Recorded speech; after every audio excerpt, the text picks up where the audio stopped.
Good morning बच्चों। आज हम लोग भूखंड के क्षेत्रफल निकालने से संबंधित प्रश्नों को पढ़ेंगे। आप श्याम पट पर देख रहे हैं, दो तरह के प्रश्न दिए गए हैं जो आपके किताब के एग्जाम्पलों से भी आएंगे और एक्सरसाइज में भी पूछे जाएंगे। ये भूखंड का जब भी क्षेत्रफल निकालना होता है तो आपको सोचना चाहिए कि भूखंड में कई प्रकार की ज्यामितीय आकृतियाँ होती हैं। जैसे पहला अगर भूखंड आपको दिया हुआ है बी के रूप में, तो इस भूखंड में आप दो तरह की ज्यामितीय आकृतियाँ देख रहे हैं, एक त्रिभुजाकार आकृति और एक चतुर्भुजाकार आकृति। क्या आप चाहें तो त्रिभुजाकार और चतुर्भुजाकार आकृतियों का क्षेत्रफल अलग अलग निकाल कर भी भूखंड का क्षेत्रफल निकाल सकते हैं, लेकिन और भी तरीका है। जैसे विभिन्न आकृतियों का नामकरण कर दें, काउंट कर लें कितने प्रकार की आकृति है। 3 तरह की आकृतियां शामिल है इस भूखंड में।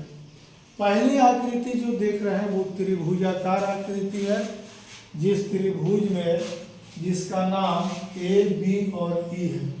आप चाहेंगे इसको लिखना फिगर 1 का क्षेत्रफल। फिगर 1 जो है, आकृति 1 जो है वो त्रिभुजाकार आकृति है, तो फिगर 1 में आप त्रिभुज का क्षेत्रफल निकाल लेंगे। त्रिभुज का क्षेत्रफल 1/2 आधार गुणे ऊंचाई। इस आकृति में आधार बी है और ऊंचाई ए है, यहाँ दर्शा दिया गया है। टेबल जो आपने तैयार किया है इसमें प्रत्येक भुजाओं की लंबाई दी गई है। प्रत्येक आकृति में जितनी भुजाएं सम्मिलित है उसकी माप निकाल ली गई है, उसकी लंबाई निकाल ली गई है। आप यहाँ रखेंगे बी के लिए 25 और ए के लिए 15। कैलकुलेट करेंगे इसको, 25 में 15 से गुणा करेंगे 375, 2 से भाग करेंगे 187.5 मीटर स्क्वायर, चाहे मात्रा कोई भी हो, यूनिट कोई भी हो। क्या दूसरी आकृति जो आप देख रहे हैं वो चतुर्भुजाकार आकृति है। यह एक प्रकार का समलंब चतुर्भुजाकार आकृति है। आपको मालूम है कि समलंब चतुर्भुज में 2 भुजाएं समानांतर होती हैं और बीच का जो लंबिक दूरी होता है वही उसकी ऊंचाई हो जाता है। तो फिगर 2 के लिए जो आकृति 2 है, इसका क्षेत्रफल निकालने के लिए आप समलंब चतुर्भुजाकार आकृति का क्षेत्रफल जिस तरह से निकालते हैं उसी का फॉर्मूला यूज करेंगे। 1/2 ऊंचाई गुणे समानांतर भुजाओं का योगफल। इस आकृति में ऊंचाई EF है और समानांतर भुजा BE और CF है, तो EF गुणे समानांतर भुजाओं का योग।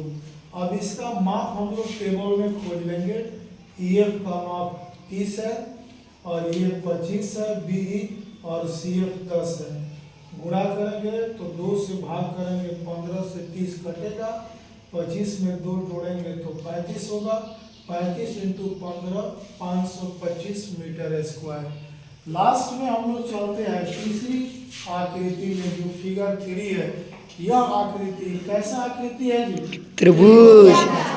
त्रिभुजाकार आकृति। आपको मालूम हो गया कि जब त्रिभुजाकार आकृति है तो 1/2 आधार गुणे ऊंचाई से हम लोग इसका क्षेत्रफल निकाल सकते हैं। आप देखेंगे यहाँ पर तथा फिगर 3 का क्षेत्रफल 1/2 आधार CF है और ऊंचाई DF है।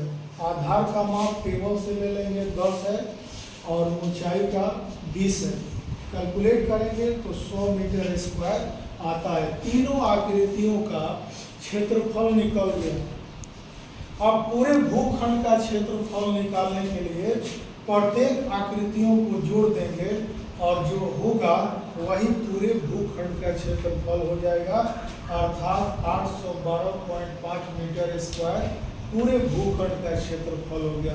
बच्चों, आपने जितनी ईमानदारी से सीखा या देख रहे हैं या समझ रहे हैं उसका सही परिचय तब समझा जाएगा जब दिए गए दूसरा सवाल पूरे भूखंड का क्षेत्रफल आप निकाल के मेरे चैनल पर कमेंट सेक्शन में इसका रिप्लाई करेंगे। आज की सेवा समाप्त की जाती है। धन्यवाद।